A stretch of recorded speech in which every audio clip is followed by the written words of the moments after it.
제 이름은 김민준, 올해로 55입니다. 세상이 무너진다는 말이 어떤 의미인지 저는 요즘 매일같이 실감하며 살아가고 있습니다. 한평생 제 세상의 전부였던 아내, 수연이가 제 곁을 떠난 지 어느덧 석 달이라는 시간이 흘렀습니다. 아내가 없는 집은 숨막히는 적막만이 가득했고 아내의 손길이 닿았던 모든 물건들은 이제 주인을 잃고 슬픈 먼지만을 뒤집어 쓰고 있었습니다. 사람들은 시간이 약이라고들 하지만 저에게 시간은 상처를 치유하는 약이 아니라 아내의 빈자리를 더욱 선명하게 깨닫게 하는 잔인한 독과도 같았습니다. 아내 수연이는 참으로 고운 사람이었습니다. 25 꽃같은 나이에 가진 것 하나 없는 저를 만나 평생을 고생만 했습니다. 낡고 비좁은 단칸방에서 시작한 신혼생활이었지만 아내는 단 한 번도 힘들다는 내색을 하지 않았습니다. 오히려 제 손을 꼭 잡으며 우리는 꼭 행복해질 거라고 당신 곁이라서 괜찮다고 말해주던 그런 사람이었습니다. 그런 아내에게 저는 늘 빚을 진 기분으로 살았습니다. 언젠가 반드시 성공해서 세상 가장 호강시켜 주리라 매일 밤 다짐하고 또 다짐했습니다. 하지만 제 인생은 그리 순탄치 않았습니다. 젊은 시절 모든 것을 걸고 시작했던 사업은 가장 믿었던 친구이자 동업자였던 강태식 그놈의 배신으로 하루아침에 물거품이 되고 말았습니다. 강태식 그 이름 속 자는 제 인생에 지울 수 없는 상처와 분노를 새긴 이름입니다. 그는 제 기술과 자본을 모두 빼돌려 저를 길거리에 나앉게 했고 저는 그 충격으로 한동안 폐인처럼 살아야만 했습니다. 그런 저를 끝까지 포기하지 않고 일으켜 세운 사람이 바로 아내 수연이었습니다. 아내는 낮에는 식당 허드렛 일을 하고 밤에는 옷가지를 수선하며 억척같이 돈을 벌었습니다. 그리고 그 돈으로 제게 작은 트럭 한 대를 사주며 뭐라도 다시 시작해 보자고 저를 다독였습니다.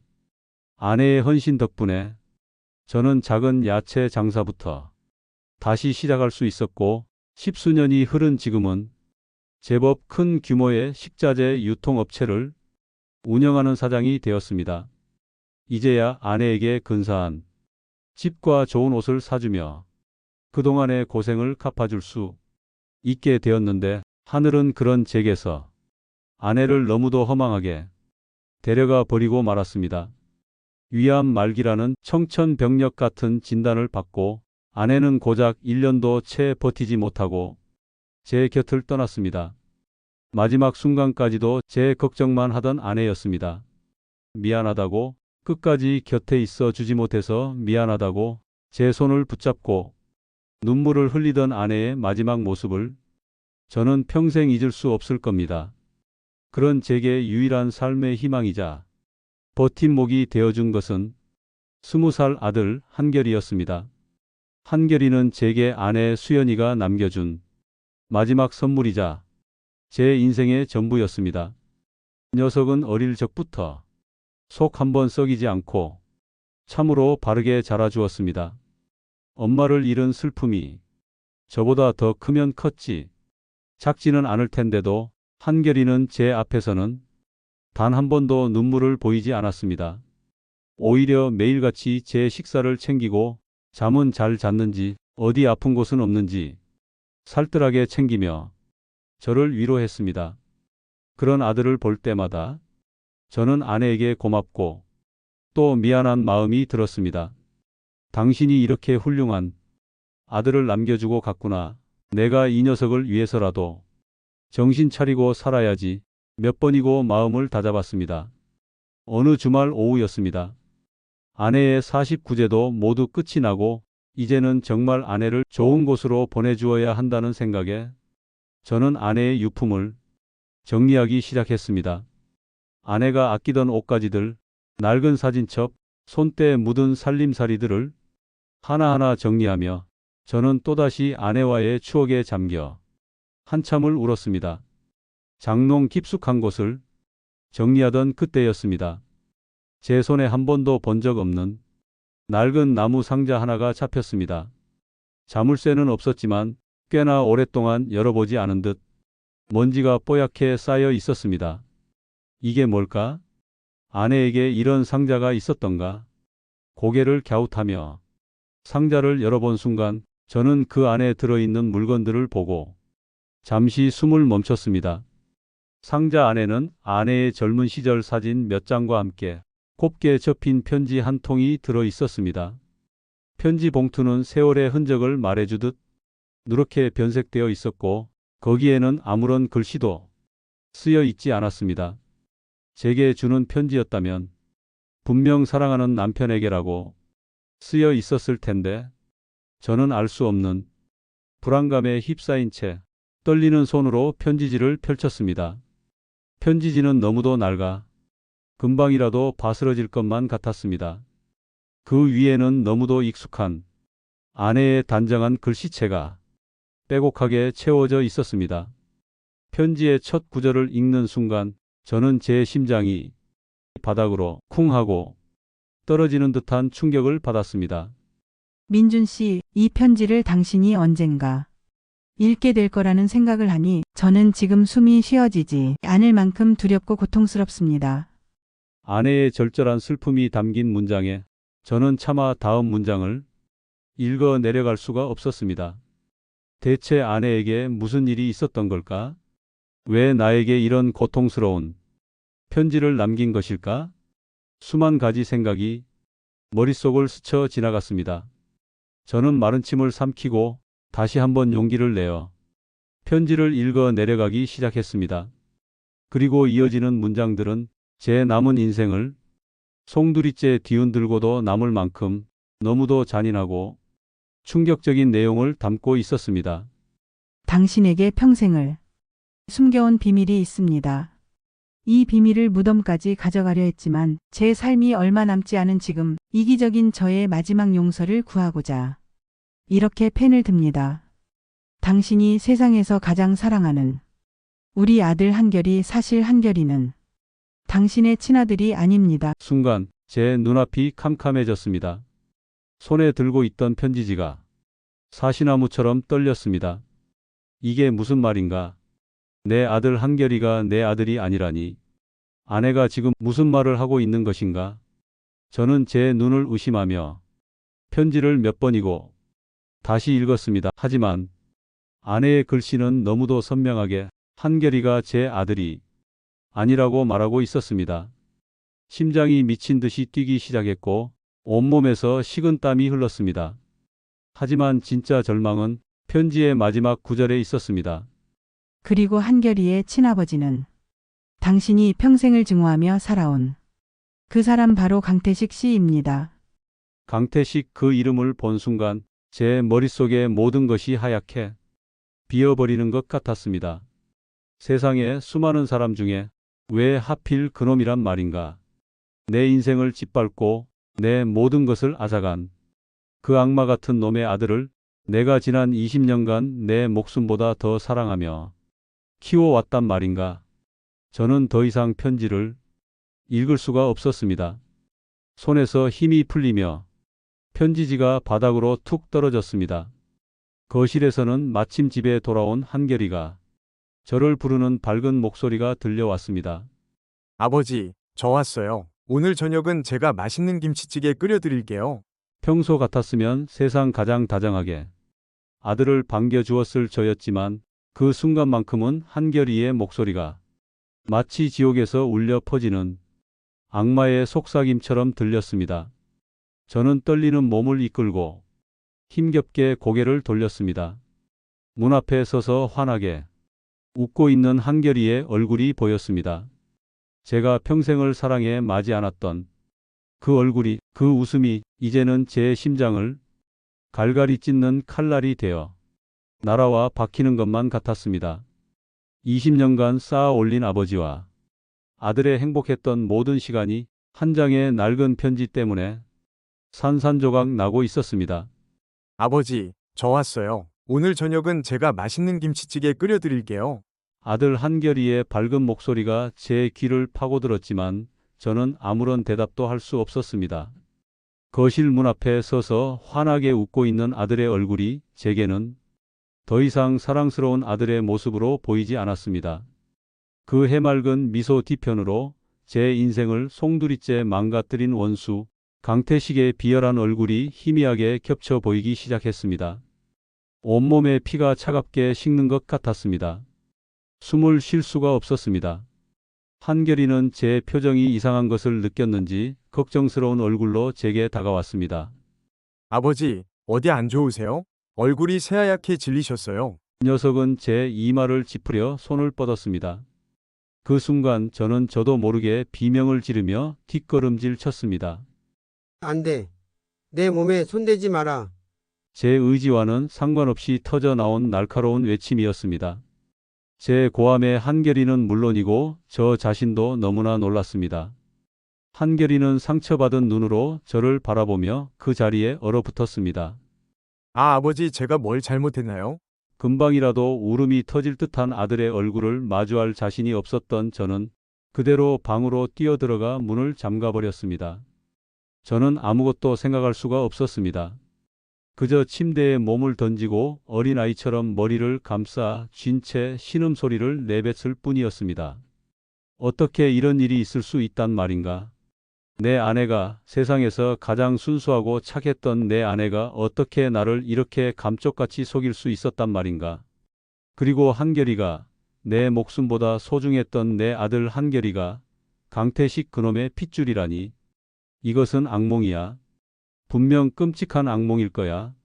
저는 현실을 부정하며 몇 번이고 되뇌었습니다.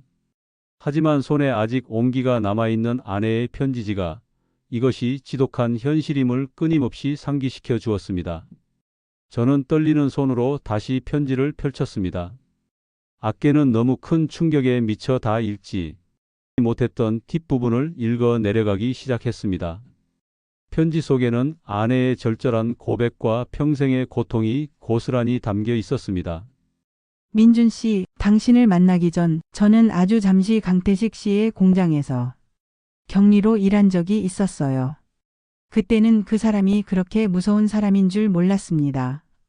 저에게 너무나 친절했고 저의 어려운 사정을 듣고 많이 도와주었죠. 저는 그런 그에게 인간적인 호감을 느꼈지만 그 감정은 이내 공포로 변했습니다. 어느 늦은 밤 회식이 끝나고 저를 바래다 주겠다던 그는 저를 끔찍한 지옥으로 밀어 넣었습니다. 저는 너무 무서워서 경찰에 신고할 수도 없었고 다음날 바로 공장을 그만두고 도망치듯 그 동네를 떠났습니다. 그리고 얼마 뒤 제 뱃속에 새로운 생명이 자라고 있다는 것을 알게 되었습니다.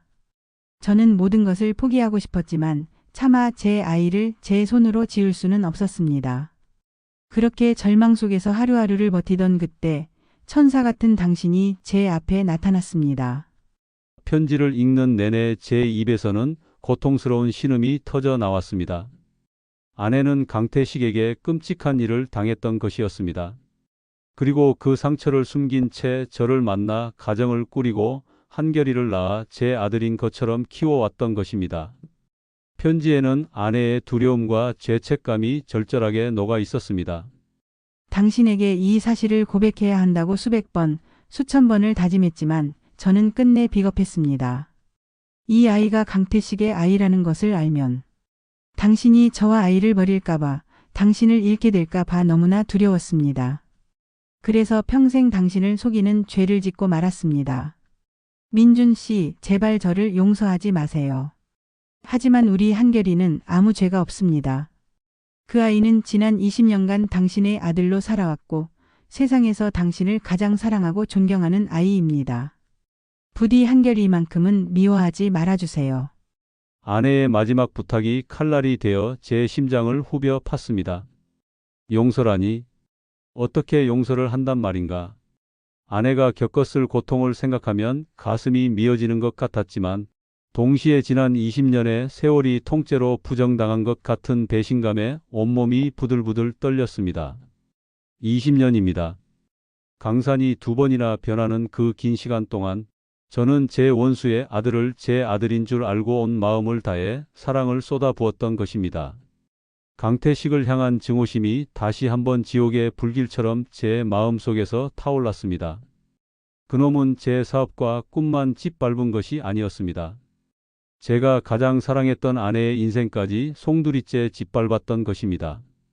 과거의 기억이 파노라마처럼 스쳐 지나갔습니다. 젊은 시절 강태식과 저는 둘도 없는 친구였습니다. 함께 밤을 새워가며 사업 계획을 짜고 성공하면 세상의 어려운 사람들을 돕자며 주먹을 불끈 쥐던 때가 있었습니다. 하지만 돈 앞에서 우리의 우정은 휴지 조각보다도 못했습니다. 그는 제가 개발한 핵심 기술과 거래처 명단을 모두 훔쳐 경쟁사에 팔아넘겼고 그 돈으로 자신은 호의호식하며 저를 비웃었습니다. 길거리에 나앉은 저를 찾아와 민준아! 이게 바로 세상이다. 너처럼 물러터진 놈은 절대 성공할 수 없어. 조롱하던 그의 목소리가 아직도 귓가에 생생했습니다. 저는 그런 악마의 핏줄을 제대를 이을 아들이라고 생각하며 지난 20년간 모든 것을 바쳤던 것입니다. 밤이 깊도록 방문을 걸어 잠그고 괴로워하는 동안 문 밖에서는 한결이가 몇 번이고 저를 불렀습니다. 아버지, 문 좀 열어보세요. 제발 무슨 일인지 말씀이라도 해주세요. 애타는 아들의 목소리를 들을수록 제 마음은 더욱더 지옥으로 가라앉았습니다. 다음 날 아침 저는 뜬 눈으로 밤을 새우고 캥한 얼굴로 방을 나섰습니다. 식탁에는 한결이가 차려놓은 아침 식사가 젓가락에 놓여 있었습니다. 녀석은 밤새 잠을 설친 듯 눈이 퉁퉁 부어 있었습니다. 아버지 괜찮으세요? 어디 편찮으신 거예요? 걱정 가득한 눈으로 저를 바라보는 한결이의 얼굴을 보는 순간 저는 또다시 숨이 턱 막히는 것을 느꼈습니다. 어제까지만 해도 세상에서 가장 사랑스럽던 아들의 눈매가 오똑한 콧날이 이제는 그놈 강태식의 얼굴과 겹쳐 보이기 시작했습니다. 저도 모르게 인상이 찌푸려졌고 차가운 목소리가 튀어나왔습니다. 됐어. 입맛 없으니 치워라. 저는 냉정하게 말을 뱉고는 식탁을 지나쳐 그대로 현관으로 향했습니다.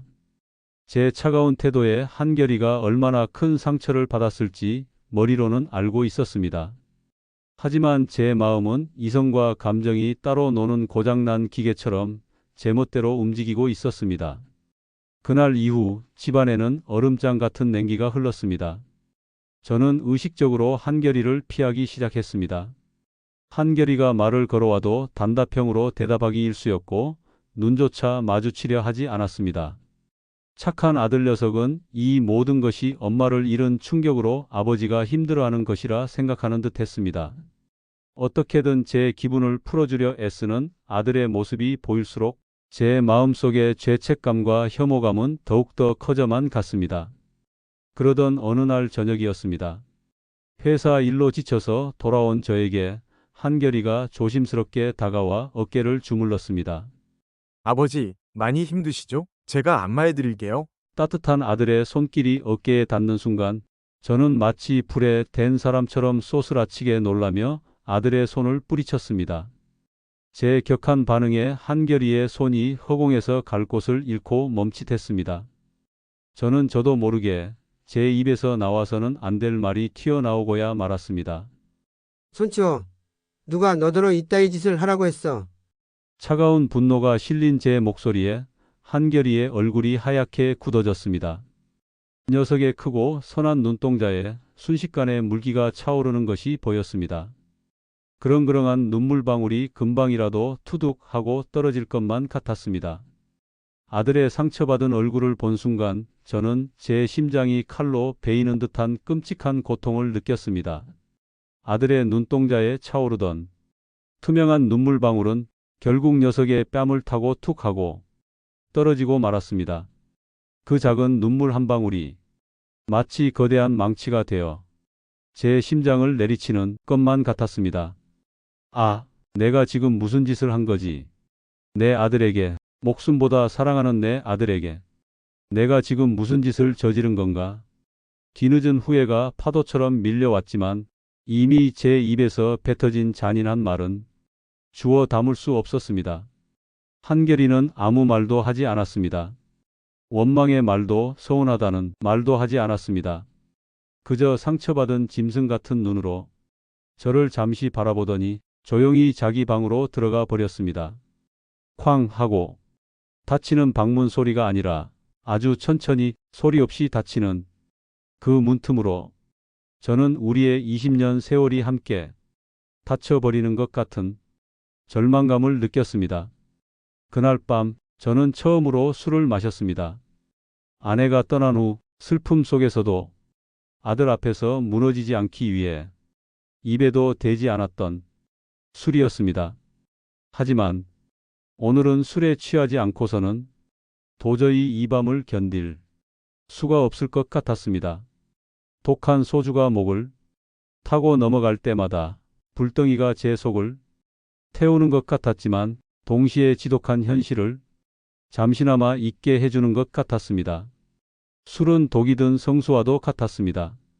저를 위로하는 척하며 제 영혼을 조금씩 파괴하고 있었습니다.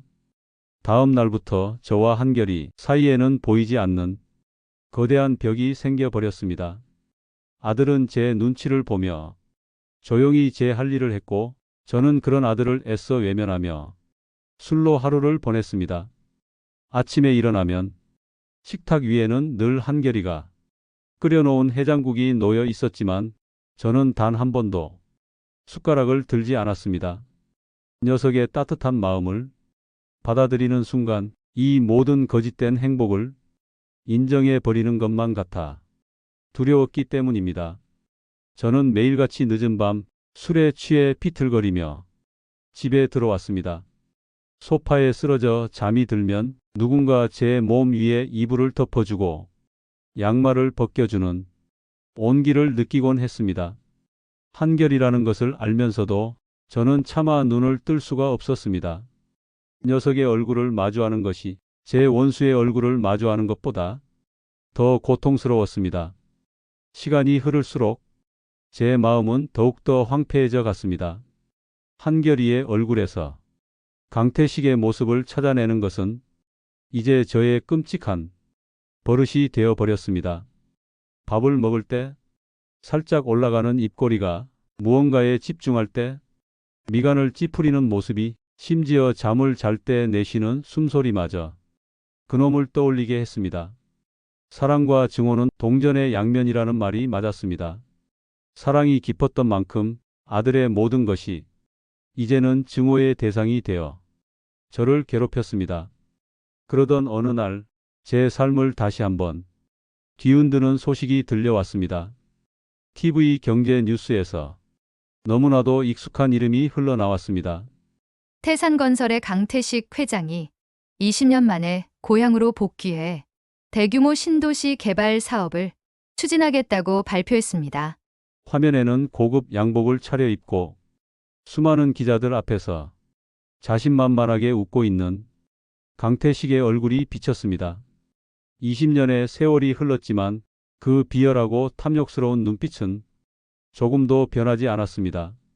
그는 저를 짓밟고 빼앗아간 돈으로 거대한 건설사의 회장이 되어 금이 환향한 영웅처럼 돌아온 것입니다. 저는 온몸에 피가 역류하는 듯한 분노에 휩싸여 들고 있던 유리잔을 벽에 던져 박살내고 말았습니다. 강태식이 돌아왔다. 그 악마가 다시 내 눈앞에 나타났다. 증오심이 제 이성을 완전히 마비시켜 버렸습니다. 그놈이 돌아온 이상 더 이상은 이렇게 살 수 없었습니다. 그놈의 흔적, 그놈의 핏줄인 한결이를 내 곁에 두고는 단 하루도 편히 숨 쉴 수 없을 것 같았습니다. 그날 저녁 저는 평소보다 훨씬 더 많은 술을 마시고 집에 들어왔습니다. 집안은 어두웠지만 한결이의 방에서는 불빛이 새어나오고 있었습니다. 저는 비틀거리는 걸음으로 아들의 방문을 거칠게 열어 젖혔습니다. 한결이는 책상 앞에 앉아 무언가를 열심히 쓰고 있었습니다. 저를 보고 깜짝 놀라 자리에서 일어나는 녀석이 책상 위로 대기업의 로고가 박힌 서류 봉투 하나가 눈에 들어왔습니다. 너 지금 뭐 하는 거냐? 술에 취해 꼬인 혀로 제가 묻자 한결이는 잠시 망설이다가 서류 봉투를 들어 보이며 수줍게 웃었습니다. 아버지, 저 대학교 졸업반이라 이제 취업 준비해야 하잖아요. 마침 우리나라 최고의 건설 회사에서 인턴을 뽑는다고 해서 자기소개서 쓰고 있었어요. 우리나라 최고의 건설 회사. 그 말을 듣는 순간 제 머릿속에 무언가가 툭 하고 끊어져 버렸습니다. 설마 하는 마음에 저는 아들의 손에서 서류를 거칠게 빼앗아 들었습니다. 그리고 그 서류 상단에 박혀 있는 선명한 회사 로고와 이름을 보고야 말았습니다. 태산건설. 기가 막혀 말이 나오지 않았습니다. 제 아들이, 아니 강태식의 아들이 자신의 친아버지인 줄도 모르고 그놈의 회사에 들어가려 하고 있었던 것입니다. 운명의 장난이라고 하기에는 너무나도 잔인하고 지독했습니다. 한결이의 해맑은 얼굴을 보니 마치 강태식이 저를 비웃는 것만 같았습니다. 봐라, 김민준 내 놈이 20년간 공들여 키운 내 아들이 결국 제 발로 나를 찾아오지 않느냐. 분노가 머리끝까지 치밀어 오른 저는 이성을 잃고 손에 들고 있던 서류를 갈기갈기 찢어버렸습니다. 아버지, 지금 뭐 하시는 거예요? 당황해서 외치는 아들이 목소리가 귓가에 울렸지만 제 귀에는 아무것도 들리지 않았습니다. 저는 찢어진 서류 조각을 아들의 얼굴에 던지며 울부짖었습니다. 이딴 곳에 들어갈 생각은 꿈도 꾸지 마. 내 놈이 감히 어디를 들어가려고. 아버지, 왜 이러세요? 제가 뭘 그렇게 잘못했는데요? 한결이는 억울하다는 듯 눈물을 글썽이며 제게 맞섰습니다. 그 모습에 저는 완전히 폭발하고 말았습니다. 저는 술병을 든 채 비틀거리며 한결이에게 다가가 제 인생에서 가장 후회할 말을 내뱉고 말았습니다. 잘못한 게 뭐냐고. 내 존재 자체가 잘못이야. 더 이상은 못 참겠다. 당장 이 집에서 나가. 네? 한결이의 얼굴이 충격과 절망으로 하얗게 굳어갔습니다. 믿을 수 없다는 듯 저를 바라보는 아들의 눈동자를 보며 제 가슴도 갈기갈기 찢어지는 것 같았습니다. 하지만 저는 멈출 수가 없었습니다. 내 집에서 당장 나가라고. 다시는 내 눈앞에 나타나지 마. 제 안에 무언가가 완전히 무너져 내리고 있었습니다. 악마에게 영혼이라도 팔아버린 듯 제 입에서는 멈추지 않고 독한 말들이 쏟아져 나왔습니다. 제 고함 소리에 한결이는 더 이상 아무런 말도 하지 않았습니다. 그저 모든 것을 체념한 듯한 텅 빈 눈으로 저를 한참 동안 바라볼 뿐이었습니다. 그 눈빛은 제 평생을 따라다니며 저를 괴롭힐 형벌과도 같았습니다. 한결이는 잠시 후 말없이 자신의 방으로 들어갔습니다.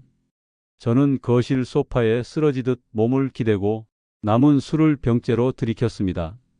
머릿속이 온통 뒤죽박죽이 되어 아무런 생각도 할 수 없었습니다. 그렇게 얼마나 시간이 흘렀을까? 짐을 챙기는 듯 작게 덜그럭거리는 소리가 들려왔습니다. 잠시 후 방문이 열리고 작은 가방 하나를 든 한결이가 문 앞에 섰습니다. 녀석은 술에 취해 반쯤 정신을 놓은 저를 향해 아주 잠시 무언가 말을 하려는 듯 입술을 달싹였습니다. 하지만 이내 고개를 떨구고는 아무 말 없이 현관으로 향했습니다. 덜컥 현관문이 닫히는 소리가 적막한 집안을 울렸습니다. 저는 그 소리를 들으며 제 세상의 절반이 무너져 내렸음을 직감했습니다. 하지만 술에 취한 몸은 천근만근 무거웠고 지독한 자기 혐오와 분노는 저를 그 자리에 못 박아둔 채 움직이지 못하게 했습니다. 다음 날 아침 깨질 듯한 두통과 함께 눈을 떴습니다. 낯선 소파의 감촉에 제가 어젯밤 거실에서 잠들었다는 것을 깨달았습니다. 흐릿한 정신으로 몸을 일으키자 어젯밤의 끔찍한 기억들이 파편처럼 머릿속을 스치고 지나갔습니다. 내가 한결이에게 나가라고 소리쳤지. 갈기갈기 찢어버린 서류 조각들과 아들의 상처받은 얼굴이 떠올랐습니다. 순간 심장이 쿵 하고 내려앉았습니다. 저는 비틀거리며 한결이의 방문을 열었습니다. 방 안은 마치 폭풍이라도 휩쓸고 간 듯 녀석의 체온이 모두 사라지고 텅 비어 있었습니다. 침대는 칼같이 정돈되어 있었고 책상 위에는 어지럽게 놓여 있던 책 몇 권이 사라져 있었습니다. 제 아들이 정말로 이 집을 떠난 것이었습니다. 망연자실한 채 거실로 나온 제 눈에 식탁 위에 놓인 무언가가 들어왔습니다. 김이 모락모락 피어올라야 할 자리에는 이미 차갑게 식어버린 밥 한 공기와 북어국 한 그릇이 놓여 있었습니다. 그리고 그 옆에는 작은 메모지 한 장이 있었습니다. 아버지, 아침 거르지 마세요. 술 드신 다음 날은 속 아프시니까 꼭 챙겨 드세요. 죄송해요. 그 짧은 메모를 읽는 순간 저는 더 이상 버틸 수가 없었습니다. 다리에 힘이 풀리며 그 자리에 주저앉아 어린아이처럼 목 놓아 울기 시작했습니다. 제가 그토록 모진 말을 퍼부으며 내쫓았는데도 이 미련한 아들은 떠나는 마지막 순간까지 제 아침밥을 챙겨놓고 갔던 것입니다. 죄송해요, 라니. 잘못한 것은 나인데 왜 내가 죄송하다는 말을 한단 말인가. 찢어지는 듯한 고통과 후회가 제 심장을 도려내는 것만 같았습니다. 그날부터 저의 집은 완벽한 침묵의 공간이 되었습니다. 아침에 저를 깨우던 아들의 목소리도, 저녁이면 맛있는 냄새를 풍기던 부엌의 온기도, 밤늦게까지 공부하며 불을 밝히던 아들 방의 불빛도 모두 사라졌습니다. 텅 빈 집은 거대한 감옥이 되어 저를 올감했습니다. 저는 매일 밤 술에 의지해 잠을 청했고, 술에서 깨면 또다시 밀려오는 지독한 후회와 자기 혐오에 몸서리쳤습니다. 그 시각 집에서 쫓겨난 한결이는 차가운 세상과 맨몸으로 마주해야만 했습니다. 가진 돈이라고는 아르바이트에서 모아둔 몇십만 원이 전부였습니다. 며칠간은 찜질방과 PC방을 전전하며 밤을 새웠지만 그마저도 돈이 떨어지자 더 이상 버틸 수가 없었습니다. 결국 한결이는 학교마저 휴학하고 당장의 생계를 위해 건설 현장의 일용직 노동자로 나서게 되었습니다. 아직 앳된 얼굴의 한결이에게 거친 공사판의 일은 상상 이상으로 고되고 힘들었습니다. 먼지를 뒤집어 쓴 채 무거운 시멘트 포대를 나르고 아찔한 높이의 철골 위를 오가며 하루 종일 몸을 움직여야 했습니다. 하루 일과가 끝나면 온몸이 땀과 먼지로 뒤범벅이 되었고 파김치가 된 몸으로는 밥 한술 넘기기도 버거웠습니다. 고된 노동 끝에 손에 쥐는 돈은 고작 몇만 원 남짓. 그 돈으로 가장 값싼 고시원의 쪽방 하나를 얻고 매일 밤 컵라면으로 끼니를 때우며 외로운 밤을 견뎌냈습니다. 몸이 힘든 것보다 더 견디기 힘든 것은 아버지에 대한 그리움과 걱정이었습니다. 아버지는 식사를 잘 챙겨 드실까? 또 밤늦게까지 술을 드시는 건 아닐까? 매일 밤 한결이는 낡은 휴대폰에 저장된 제 번호를 수없이 눌렀다. 지우기를 반복하며 눈물로 밤을 지새웠습니다. 저는 그런 아들의 사정은 꿈에도 모른 채 그저 하루하루를 무의미하게 흘려보내고 있었습니다. 회사에 나가도 일에 집중할 수가 없었고 중요한 회의 시간에는 멍하니 앉아있기 일쑤였습니다. 직원들은 아내를 잃은 충격으로 제가 힘들어한다고 생각했지만 사실 저를 괴롭히는 것은 아내에 대한 그리움이 아니라 아들을 내쫓았다는 끔찍한 죄책감이었습니다. 그렇게 일주일이라는 시간이 지옥처럼 흘러갔습니다. 그날도 어김없이 사무실 소파에 기대앉아 멍하니 창밖을 보고 있는데 제 휴대폰이 울렸습니다. 모르는 번호였지만 혹시나 하는 마음에 떨리는 손으로 전화를 받았습니다.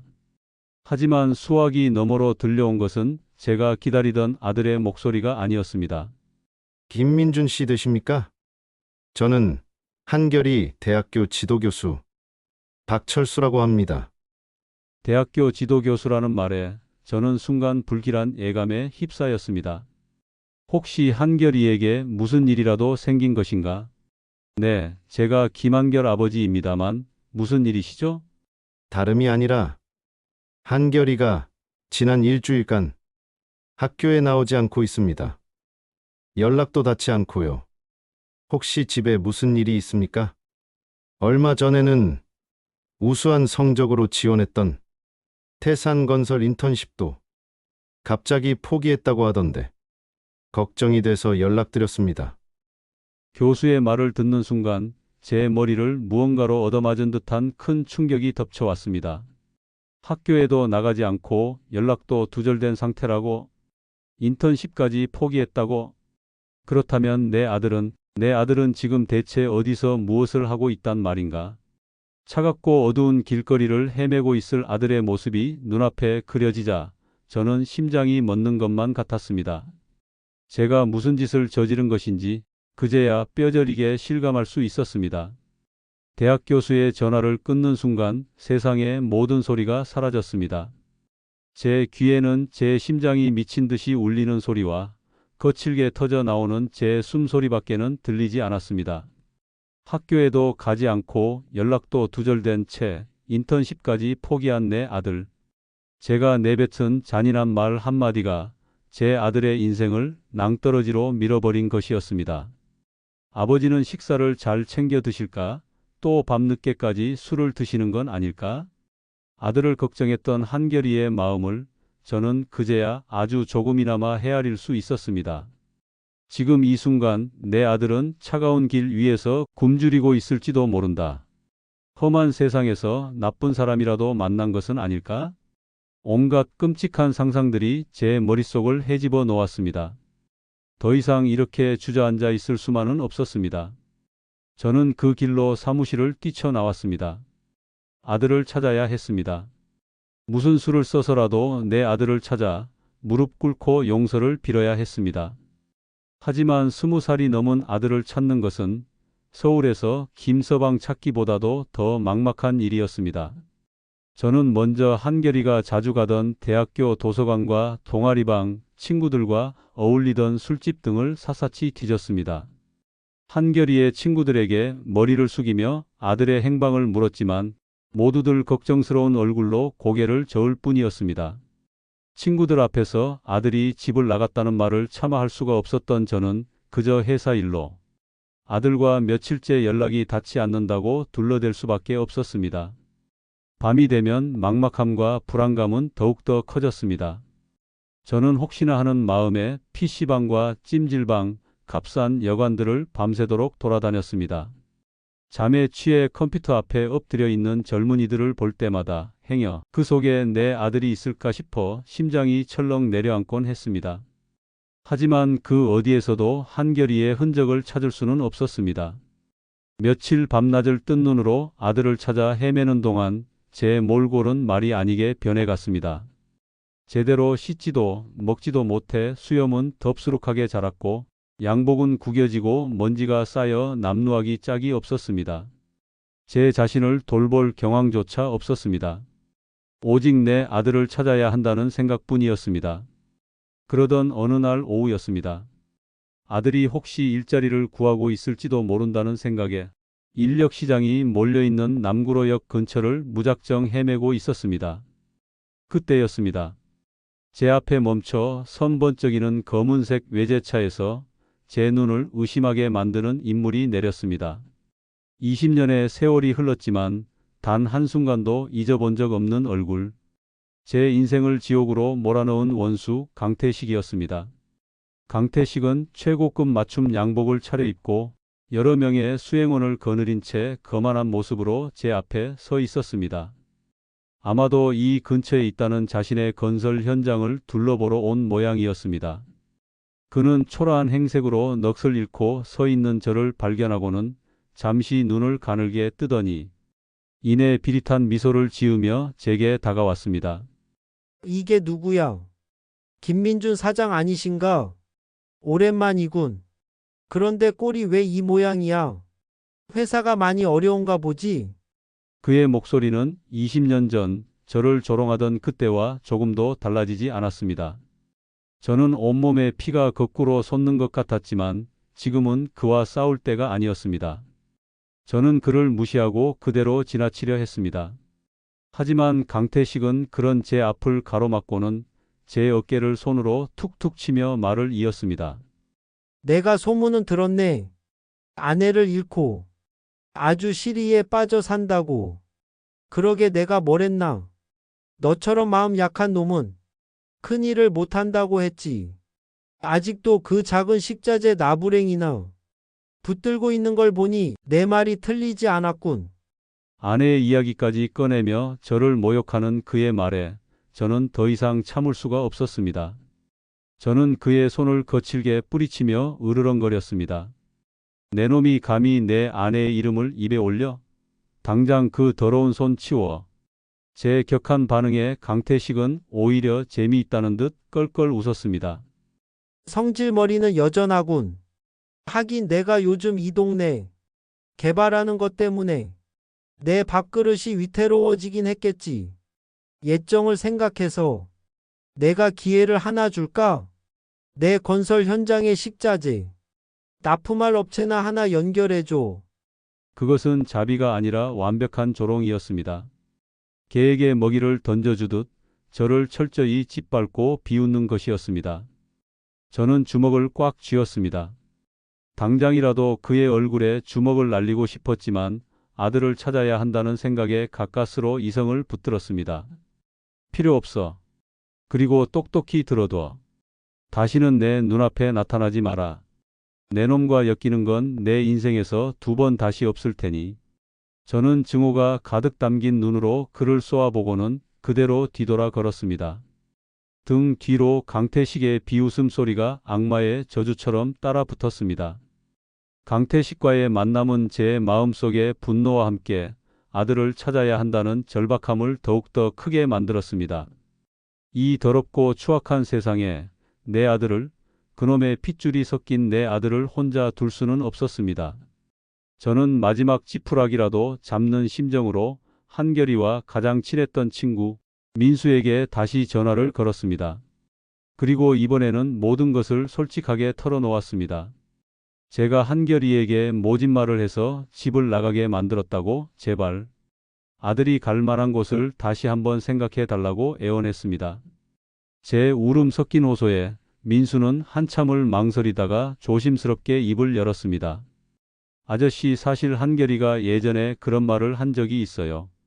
혹시 집에서 독립하게 되면 숙식 제공되는 큰 물류센터 같은 데서 일하며 돈을 모으고 싶다고요. 아마 경기도 외곽에 있는 구로 물류단지를 말했던 것 같아요. 구로 물류단지. 그 말을 듣는 순간 제 머릿속에 번개가 치는 것 같았습니다. 희망이 보였습니다. 저는 민수에게 몇 번이고 고맙다고 인사를 하고는 전화를 끊자마자 차에 시동을 걸었습니다. 내비게이션에 구로 물류단지를 입력하며 저는 엑셀을 끝까지 밟았습니다. 제발 그곳에 내 아들이 있기를. 차가운 밤 공기를 가르며 차를 모는 내내 저는 신에게 빌고 또 빌었습니다. 원수를 마주친 지옥 같던 하루의 끝에서 저는 마침내 한 줄기 빛을 향해 달려가고 있었습니다. 밤의 고속도로는 끝이 보이지 않는 어두운 터널과도 같았습니다. 제 머릿속은 오직 구로 물류단지라는 네 글자로 가득 차 있었습니다. 제발 그곳에 한결이가 있기를.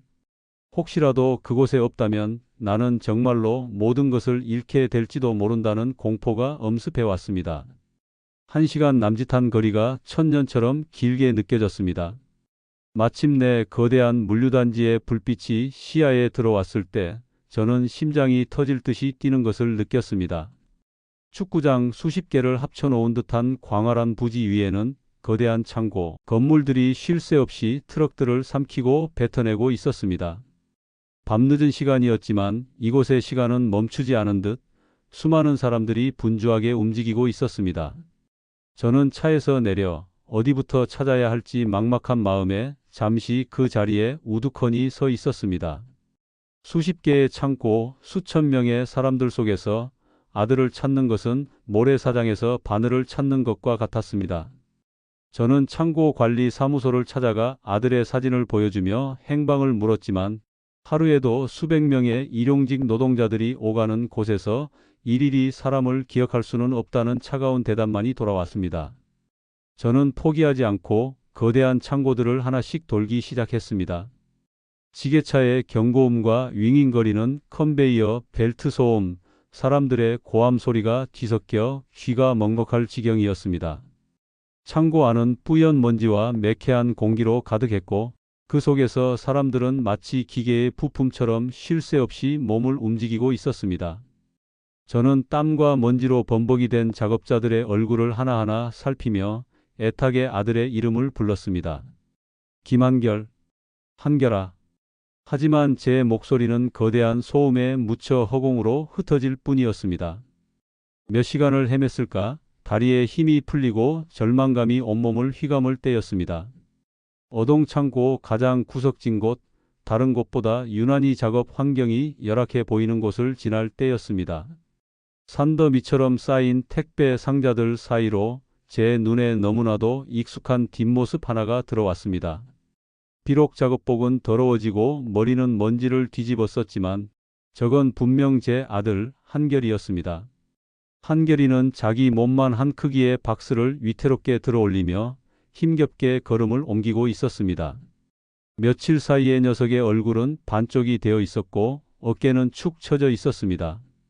제가 알던 건강하고 씩씩한 아들의 모습은 온데간데 없었습니다.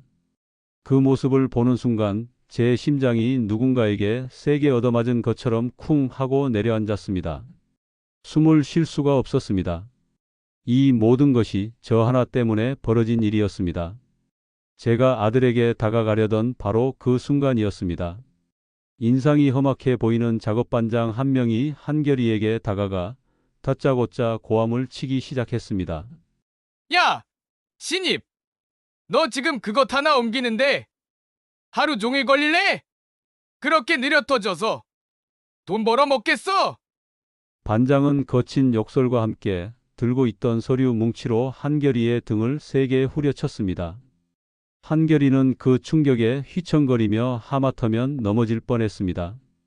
하지만 녀석은 아무런 대꾸도 하지 않고 그저 죄송하다는 말만 반복하며 고개를 숙일 뿐이었습니다. 그 모습을 본 제 눈이 뒤집혔습니다. 당장이라도 달려가 그자의 멱살을 잡고 싶었지만 제가 나서는 순간 아들이 더 곤란한 상황에 처할까봐 저는 피가 나는 줄도 모르고 입술만 깨물어야 했습니다. 잠시 후 휴식 시간을 알리는 벨이 울렸습니다. 작업자들은 그 자리에 주저앉아 땀을 닦거나 물을 마셨습니다. 한결이도 창고 구석에 쪼그려 앉아 뚜껑이 찌그러진 텀블러에 물을 힘겹게 마시고 있었습니다. 저는 더 이상 망설일 수가 없었습니다. 떨리는 발걸음을 옮겨 아들의 앞으로 다가갔습니다. 그리고 목이 메는 소리로 간신히 아들의 이름을 불렀습니다. 한결아. 제 목소리에 한결이는 고장난 로봇처럼 천천히 고개를 들었습니다. 저를 발견한 녀석의 눈이 놀라움으로 커졌습니다. 하지만 그 속에는 반가움이 아닌 당혹감과 깊은 원망이 서려 있었습니다. 저는 그런 아들의 모습에 가슴이 미어져 무릎이라도 꿇고 싶은 심정이었습니다. 가자, 아들. 집으로 가자. 아빠가 다 잘못했다. 용서해다오. 제 애원에도 한결이의 표정은 차갑게 굳어 있었습니다. 녀석은 자리에서 일어나 제 눈을 똑바로 쳐다보지도 않은 채 먼지 묻은 작업복을 털어냈습니다. 그리고는 제 평생 잊을 수 없는 너무나도 차갑고 아픈 목소리로 말했습니다. 여긴 어떻게 오셨어요? 저 때문에 오셨다면 그럴 필요 없습니다. 한결아, 제발. 제 이름 부르지 마세요. 아버지께서 나가라고 하셨잖아요. 이제 와서 왜 이러세요? 절 더 비참하게 만들지 마시고 그냥 돌아가세요. 한결이는 저를 완벽한 타인처럼 대했습니다. 아버지라는 호칭 대신 존댓말을 쓰는 아들의 목소리가 비수가 되어 제 심장에 박혔습니다. 녀석은 저를 그대로 지나쳐 다시 일터로 돌아가려 했습니다. 저는 다급하게 아들의 팔을 붙잡았습니다. 하지만 한결이는 그 손을 매정하게 뿌리쳤습니다. 이게 제 현실이고 제 집입니다. 그러니 제발 저를 내버려 두세요. 그 말을 마지막으로 한결이는 다시 먼지 자욱한 작업장 안으로 사라져 버렸습니다. 저는 그 자리에 망부석처럼 서서 멀어져 가는 아들의 뒷모습을 하염없이 바라볼 수밖에 없었습니다. 눈물이 비 오듯 쏟아졌습니다. 얼마나 지났을까? 다시 작업을 시작하는 벨이 울렸습니다. 저는 텅 빈 눈으로 아들이 일하는 모습을 지켜보았습니다. 다시 아들에게 다가갈 용기도 이대로 돌아설 용기도 없었습니다. 바로 그때 제 눈에 일용직 상시 모집이라는 팻말이 걸린 작은 사무실이 들어왔습니다. 그 순간 제 머릿속에 하나의 생각만이 번개처럼 스치고 지나갔습니다. 말은 더 이상 의미가 없었습니다. 용서를 구하는 말도 집으로 가자는 말도 아들에게는 더 큰 상처일 뿐이었습니다. 그렇다면 방법은 하나뿐이었습니다.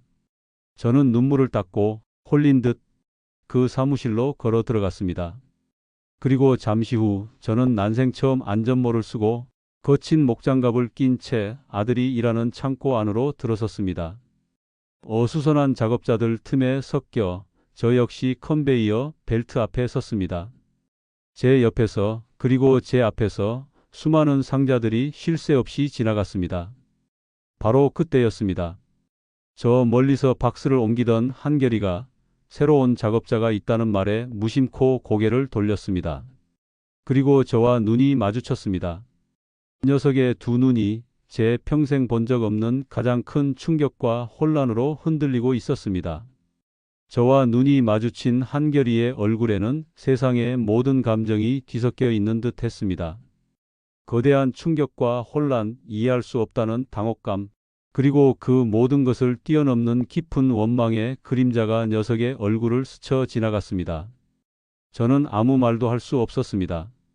그저 낯선 작업복을 입은 채 죄인처럼 고개를 숙일 뿐이었습니다. 한결이는 저를 유령이라도 본 사람처럼 피했습니다. 제가 동쪽에서 일하면 서쪽으로 자리를 옮겼고 제가 다가가려 하면 일부러 다른 일을 하며 저를 외면했습니다. 그 차가운 거절이 제 심장을 몇 번이고 찔렀지만 저는 묵묵히 제게 주어진 일을 할 뿐이었습니다. 어쩌면 이것이 제가 받아야 할 당연한 벌이라고 생각했습니다. 하지만 사장으로 살아온 제 몸은 거친 육체 노동을 감당하기에는 너무나도 나약했습니다. 컨베이어 벨트를 따라 쉴 새 없이 밀려오는 상자들을 옮기는 것만으로도 숨이 턱까지 차올랐고 어깨와 허리는 끊어질 듯한 고통을 호소했습니다. 손바닥에는 금세 물집이 잡히고 터져 쓰라렸지만 저는 멈출 수가 없었습니다. 저 멀리서 묵묵히 땀 흘리고 있는 아들을 볼 때마다 이까짓 고통은 아무것도 아니라고 되뇌었습니다. 그런 저를 가장 괴롭힌 것은 어제 봤던 그 작업반장이었습니다. 그는 제가 나이도 많고 행동도 어설프다는 이유로 사사건건 트집을 잡고 모욕을 주었습니다. 어이! 거기 새로운 늙은이! 정신 안 차려? 당신 하나 때문에 지금 라인 전체가 밀리잖아! 나이 값 좀 해! 반장의 고함 소리가 창고 전체에 울려 퍼졌습니다. 모두의 시선이 제게로 쏠렸고 저는 얼굴이 화끈거려 고개를 들 수가 없었습니다. 수십 명의 직원을 거느리던 제가 이제는 모두가 보는 앞에서 어린 놈에게 욕을 먹는 신세가 된 것이었습니다. 하지만 저는 그 모든 수모를 묵묵히 견뎌냈습니다. 제 아들이 지난 며칠간 이런 대접을 받으며 이곳에서 버텼을 테니까요. 그렇게 지옥 같은 시간이 흐르던 오후였습니다. 반장은 실적을 올려야 한다며 모두에게 무리한 속도를 요구하기 시작했습니다. 지게차가 쉴 새 없이 오가며 아슬아슬하게 물건들을 쌓아 올렸고 창고 안은 그야말로 전쟁터를 방불케 했습니다. 바로 그때였습니다. 한결이가 일하던 구역에서 안전 규정을 무시하고 너무 높게 쌓아 올린 대형 박스 더미 하나가 위태롭게 흔들리기 시작했습니다. 한결아, 피해. 제가 외치는 순간 박스 더미는 균형을 잃고 와르르 무너져 내리기 시작했습니다. 한결이는 미처 피할 새도 없이 그 자리에 굳어 있었습니다. 저는 아무 생각도 할 수 없었습니다. 그저 몸이 먼저 반응했습니다. 저는 번개같이 달려가 한결이의 몸을 거칠게 밀쳐냈습니다. 그리고 다음 순간 무너져 내리는 수십 개의 박스들이 제 등과 어깨를 그대로 덮쳤습니다. 으악! 둔탁한 충격과 함께 제 입에서 비명이 터져 나왔습니다. 정신을 차렸을 때 저는 바닥에 쓰러져 있었고 왼쪽 팔에서는 찢어지는 듯한 고통과 함께 뜨거운 피가 흘러내리고 있었습니다. 날카로운 박스 모서리에 팔이 깊게 베인 것이었습니다. 아버지, 그 순간 제 귀에 절박한 외침 하나가 들려왔습니다. 저를 밀쳐냈던 한결이가 울음 섞인 목소리로 제 이름을 부르며 달려오고 있었습니다. 녀석은 더 이상 저를 타인처럼 대하지 않았습니다. 하얗게 질린 얼굴로 제 곁에 무릎을 꿇고는 떨리는 손으로 제 팔의 상처를 감싸 주었습니다. 아버지, 괜찮으세요? 피가 너무 많이 나요. 아들의 눈에서 뜨거운 눈물이 뚝뚝 떨어져 제 얼굴 위로 흘러내렸습니다. 작업반장은 소란을 피웠다며 투덜거렸지만 한결이는 아랑곳하지 않고 저를 부축해 창고 밖으로 이끌었습니다. 휴게실로 온 한결이는 낡은 구급 상자를 찾아와 서툰 솜씨로 제 상처를 소독하고 붕대를 감아주었습니다. 우리는 한참 동안 아무 말도 하지 않았습니다. 어색한 침묵 속에서 약이 닿을 때마다 제가 움찔거리자 한결이가 먼저 입을 열었습니다. 왜 오셨어요? 왜 이런 고생을 사서 하시는 거냐고요? 원망과 안타까움이 뒤섞인 목소리였습니다. 저는 피가 흐르는 팔보다 아들의 그 말 한마디에 가슴이 더 아려왔습니다. 미안하다. 정말 미안하다, 한결아. 말로는 도저히 용서받을 수 없을 것 같아서 내가 겪는 고통이 어떤 건지 나도 똑같이 겪어야 한다고 생각했다. 아비 자격도 없는 놈이지만 내가 있는 이 지옥에 같이 있어주는 것 말고는 내가 할 수 있는 게 아무것도 없었다. 제 진심 어린 고백에 한결이는 아무 말 없이 고개를 숙인 채 제 팔에 붕대만 감았습니다. 그렇게 우리의 길고 길었던 침묵이 아주 조금씩 깨지고 있었습니다. 바로 그때였습니다.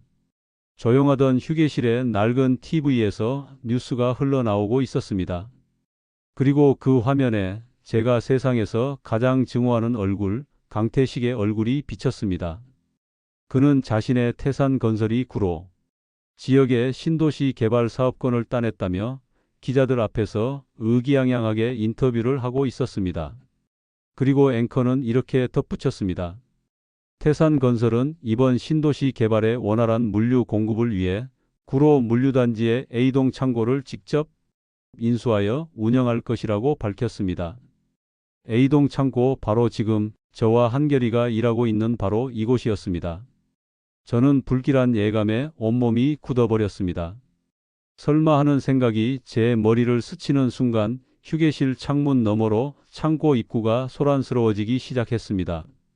번쩍이는 검은색 세단 여러 대가 멈춰 서더니 잘 차려입은 양복 무리가 차에서 내렸습니다. 그리고 그 무리의 가장 선두에는 TV 화면에서 막 보았던 그 얼굴, 강태식이 서 있었습니다. 그는 현장을 시찰하러 직접 이곳에 온 것이었습니다. 강태식은 거만한 표정으로 주변을 둘러보며 수행원들에게 무언가를 지시하고 있었습니다. 저는 그 자리에서 얼어붙었습니다.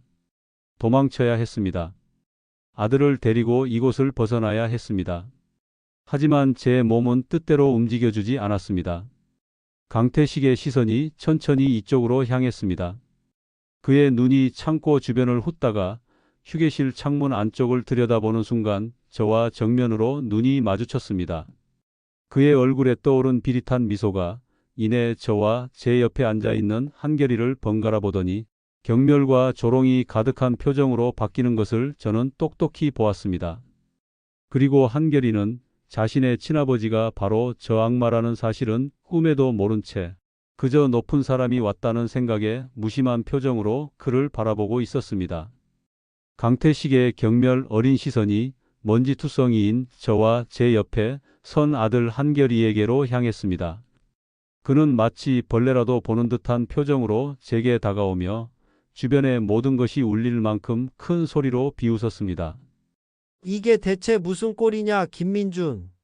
자존심 하나로 버티던 놈이 이제는 내 물건 나르는 짐꾼이 다 됐어. 아내 잃고 회사가 망하기라도 한 거냐? 그의 조롱에 주변에서 일하던 모든 사람들의 시선이 제게로 쏠렸습니다. 한결이는 당황한 얼굴로 제 눈치를 살폈습니다. 저는 아들을 제 등 뒤로 숨기며 지옥에서 올라온 악마를 마주하듯 강태식을 노려보았습니다. 내 놈이 여긴 어쩐 일이냐? 어쩐 일이냐니? 이제 이곳은 내 회사 소유야. 그러니 주인 행차를 한 셈이지. 그런데 옆에 있는 그 젊은 친구는 누구지? 아들인가? 강태식의 눈이 한결이에게로 향했습니다. 그는 무언가 흥미로운 것을 발견했다는 듯 한결이의 얼굴을 뚫어져라 쳐다보기 시작했습니다. 그리고 그의 얼굴에 떠올랐던 비릿한 미소가 점차 기묘한 확신으로 변해갔습니다. 잠깐 이 얼굴 어디서 많이 본 듯한데. 그래 내 젊을 적. 얼굴이랑 똑 닮았잖아. 설마 아니지? 강태식은 중얼거리며 한결이의 나이를 물었고 그 순간 저는 온몸에 피가 얼어붙는 것 같았습니다. 안 돼. 여기서만은 안 돼. 저는 한결이의 팔을 붙들고 이곳을 벗어나려 했습니다. 하지만 강태식은 그런 제 앞을 가로막고는 모든 것을 깨달았다는 듯 광기 어린 웃음을 터뜨렸습니다. 그랬구나 그랬어. 서수연 그 여자가 내 아이를 낳아서 내 놈 아들로 키운 거였어. 어쩐지 내 놈과는 하나도 닮지 않았다고 생각했다. 이놈은 내 아들이었던 개야. 그의 외침은 거대한 폭탄이 되어 창고 안의 모든 것을 파괴했습니다. 한결이의 얼굴이 새하얗게 질려갔습니다. 녀석의 동공이 믿을 수 없다는 듯 격렬하게 흔들렸습니다. 한결이는 저와 강태식을 번갈아 쳐다보며 떨리는 목소리로 물었습니다. 아, 아버지, 이 사람 말이 사실이에요? 제가 아버지 아들이 아니라는 게 사실이냐고요? 아들의 절규에 저는 차마 고개를 들 수가 없었습니다. 제 침묵이 모든 것을 인정하는 셈이었습니다. 한결이는 모든 것을 잃은 사람처럼 그 자리에 주저앉아 버렸습니다. 그 모습을 본 강태식은 회심의 미소를 지으며 한결이에게 손을 내밀었습니다. 아들아, 이제라도 알았으니 다행이다. 이런 무능한 놈 밑에서 짐꾼이나 할 게 아니라 이 아비를 따라가자. 내가 원하는 것은 무엇이든 다 지어주마. 이 아비가 바로 태산 건설의 회장이다. 강태식의 달콤한 속삭임에 저는 모든 것이 끝났다고 생각했습니다. 하지만 바로 그 순간이었습니다.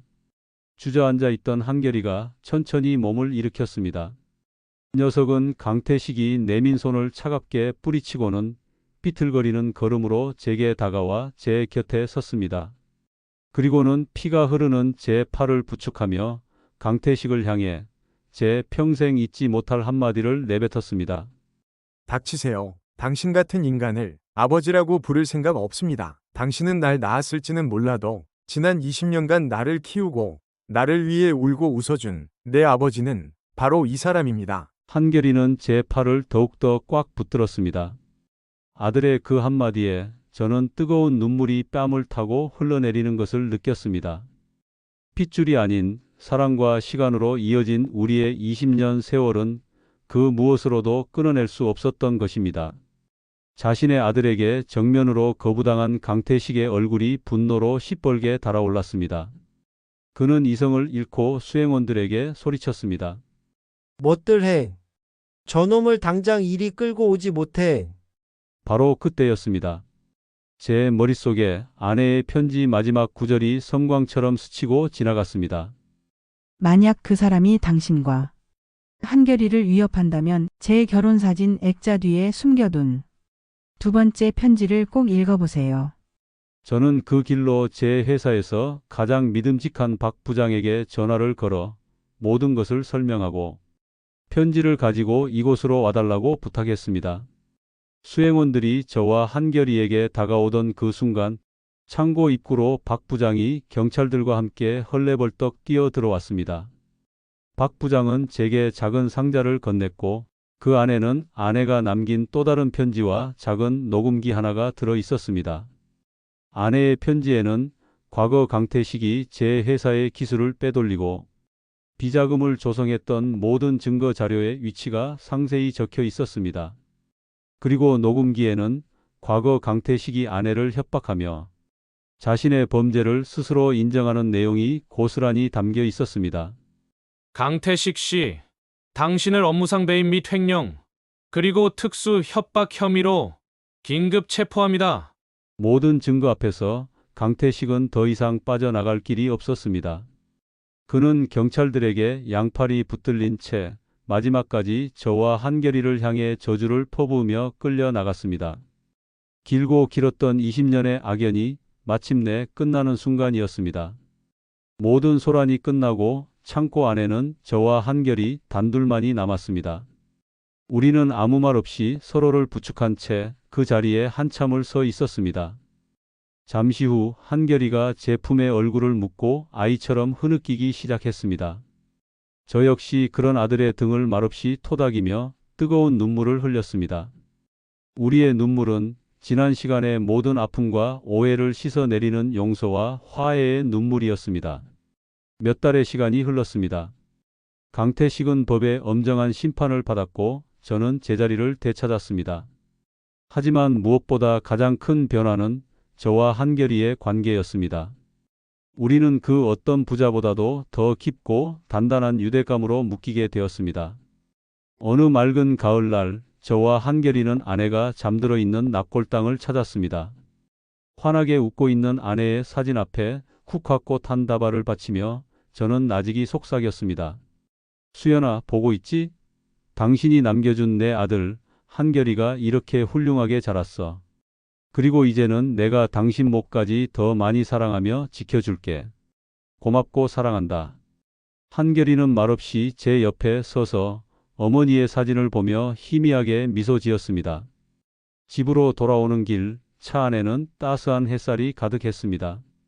더 이상 우리 부자 사이에 어색한 침묵은 없었습니다.